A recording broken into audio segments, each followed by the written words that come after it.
আসসালামু আলাইকুম। Welcome back to my channel. আশা করি আপনারা সকলেই ভালো আছেন। আমিও আল্লাহর রহমতে ভালো আছি।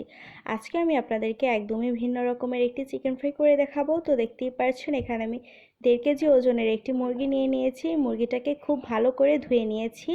এখন মুরগিটাকে পিস করে নিব। তো দেখতেই পাচ্ছেন আমার মুরগিটাকে পিস করা হয়ে গিয়েছে এবং মুরগিটাকে আমি আবারও খুব ভালো করে ধুয়ে নিয়েছি। আরেকটা জিনিস খেয়াল করুন, আমি মুরগির পিসগুলোর মাঝখান দিয়ে ফেলে নিয়েছি যেন খুব ভালো করে মুরগির ভিতরে মশলা ঢুকতে পারে। এখন আমি এখানে মশলা দিয়ে দিব হাফ চামচ আদা রসুন বাটা, দিয়ে দিব হাফ চামচ মরিচের গুঁড়ো। মরিচের গুঁড়োটা এখানে আমি আমার পরিমাণ অনুযায়ী দিয়ে নিয়েছি, আপনারা চাইলে কম বেশি করতে পারেন। এখন আমি এখানে হাফ চামচ হলুদের গুঁড়ো দিয়ে দিব। এখন এখানে দিব 1 চামচ ধনিয়ার গুঁড়ো,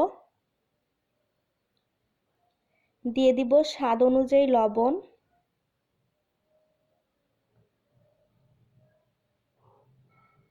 এখন আমি এখানে দিয়ে দিব 1 চামচ ভিনিগার, আপনারা চাইলে ভিনিগারটা স্কিপ করতে পারেন।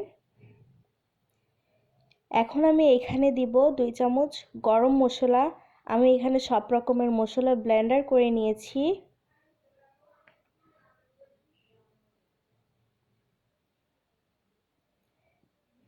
এখন এখানে হাফ চামচ অলিভ অয়েল দিয়ে দিব, আপনারা চাইলে রেগুলার রান্নার তেলটা ইউজ করতে পারেন।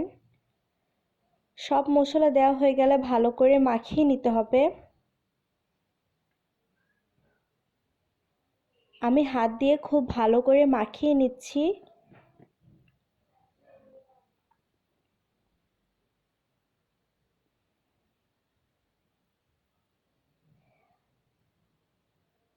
দেখতেই পাচ্ছেন আমি কিন্তু খুব ভালো করে মুরগির ভিতরে মশলাগুলোকে ঢুকিয়ে দিচ্ছি। একইভাবে সবগুলো মুরগির ভিতরে মশলা খুব ভালো করে ঢুকিয়ে নিতে হবে।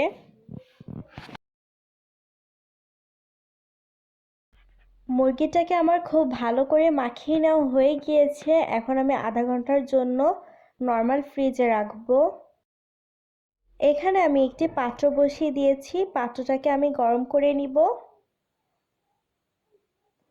গরম হয়ে গেলে আমি এখানে তেল দিয়ে দিয়েছি, তেলটাকেও গরম করে নিব। আপনারা হয়তো ভাবছেন বিস্কিট চিকেন ফ্রাই, বাট বিস্কিটের তো কোনো নামগন্ধই দেখলাম না। কারণ চিকেন ফ্রাইগুলোকে হালকা আগে ভেজে নিতে হবে, পরবর্তীতে বিস্কিটের সাথে কোট করে চিকেন ফ্রাইগুলোকে ভাজতে হবে। চিকেন ফ্রাইগুলোকে যদি আমি একেবারে বিস্কুটের সাথে কোট করে ভাজতে যাই তাহলে দেখা যাবে উপর দিয়ে চিকেন ফ্রাইগুলো পুড়ে যাচ্ছে এবং ভিতর দিয়ে কাঁচা রয়ে যাবে। তাই আগে চিকেন ফ্রাইগুলোকে ভেজে নিতে হবে, পরবর্তীতে বিস্কুটের সাথে কোট করে ভাজতে হবে। তো এখন আমি এখানে এক এক করে সবগুলো চিকেন ফ্রাই ভেজে নিব। দেখতে থাকুন সম্পূর্ণ ভিডিও না টেনে।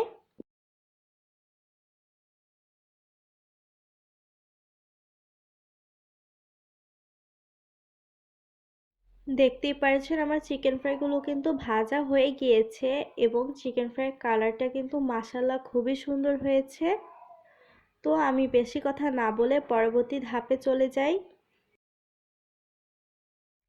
এখানে আমি বড় সাইজের 10 থেকে 12টা টোস্ট বিস্কুট ব্লেন্ডার করে নিয়েছি। আমি আপনাদেরকে একটু দেখিয়ে দিচ্ছি, আমি কিন্তু বেশি মিহি করিনি, দেখতেই পাচ্ছেন। এবং অন্য পাত্রে আমি 2টা বড় সাইজের ডিম নিয়েছি। এখন আমি এখানে লবণ দিয়ে দিব। লবণ দেওয়া হয়ে গেলে ডিমগুলোকে ভালো করে ফেটিয়ে নিব।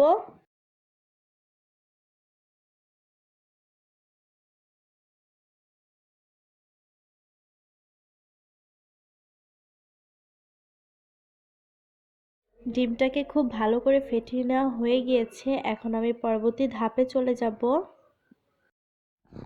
এবার চিকেনের একটি পিস নিয়ে ডিমের মধ্যে খুব ভালো করে রোলিং করে নিতে হবে।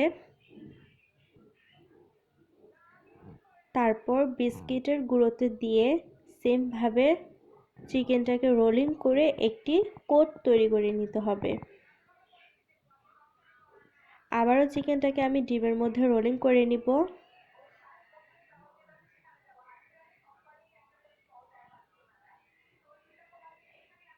এবার বিস্কুটের গুঁড়োর মধ্যে আবারও চিকেনটাকে কোট করে নিব।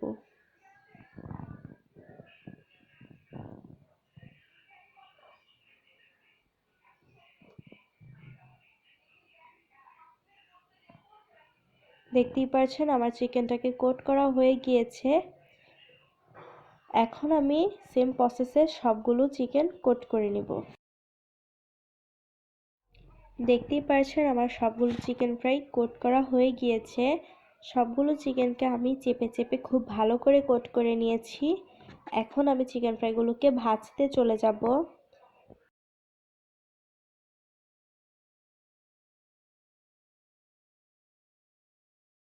এই পর্যায়ে চুলোতে আমি একটি পাত্র বসিয়ে দিয়েছি এবং পাত্রটি গরম হওয়া পর্যন্ত অপেক্ষা করব। পাত্রটি গরম হয়ে গিয়েছে, এখন আমি এখানে তেল দিয়ে দিব এবং তেলটাকেও হালকা গরম করে নিতে হবে। তেলটা গরম হয়ে গেলে এক এক করে চিকেন ফ্রাইগুলোকে দিয়ে দিতে হবে। চিকেন ফ্রাইগুলোকে ফ্রেশ তেল দিয়ে ভেজে নিতে হবে। আগে ভেজে রাখা ফ্রাইয়ের তেল দিয়ে চিকেন ফ্রাইগুলোকে ভাজা যাবে না।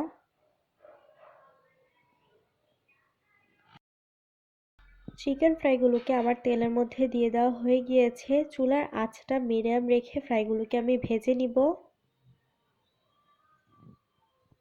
এখন আমি এক পিঠ উল্টিয়ে দিব।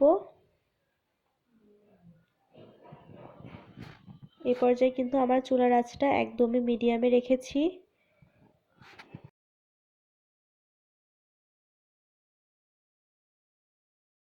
ফ্রাইগুলো ভাজা হয়ে গিয়েছে, আমি আপনাদেরকে নামিয়ে দেখাচ্ছি।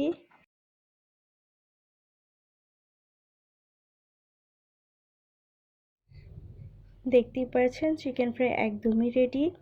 দেখতে অনেকটা সুন্দর হয়েছে, খেতেও খুব দারুণ হয়েছে, মচমচে হয়েছে। তো আমি আপনাদেরকে একটি ভেঙে দেখাচ্ছি।